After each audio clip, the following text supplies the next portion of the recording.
আমাদের প্রত্যেকটা মানুষের মনে অহংকার আছে, ঠিক আছে? সবার মাথার মধ্যে নিজেরই গল্প চলছে। আমাদের মনে কারোর কাছে টাকা পয়সার অহংকার আছে, কারোর কাছে জ্ঞানের অহংকার আছে, কারোর কাছে সৌন্দর্যের অহংকার আছে, তাই না? তাই জন্য ঠাকুর আমাদেরকে ইষ্টভীতিটা দিয়েছেন। এইটা করলে it is unconscious tool to keep us sublimed. আমরা ইষ্টভীতিতে কি বলি? জীবজগৎ জীবন কারণ করুণাময় স্বামী, তোমার দয়া লোকেছি যেন সকলে পেয়েছি আমি। তো সবকিছু যদি তোমারই দয়াতে হয়েছে, আমি নিজেকে নিয়ে অহংকারটা কি নিয়ে করব, কিভাবে করব? ঠিক আছে, সবার কথা শোনা হবে, তাড়াহুড়ো নেই, প্রার্থনাটা করব, আমি আছি। আপনারা যে রাত্রি 12টা অবধি বসে থাকতে পারেন, আমি 12টা অবধি দাঁড়িয়ে থাকবো, আর চিন্তা করেন না, ঠিক আছে?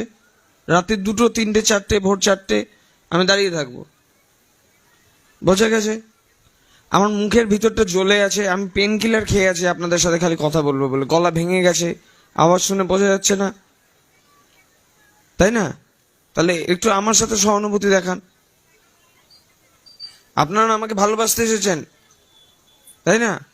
তাহলে আচ্ছা, তাহলে ইষ্টভীতিটা আমরা করি যাতে আমাদের মনে অহংকার না হয়।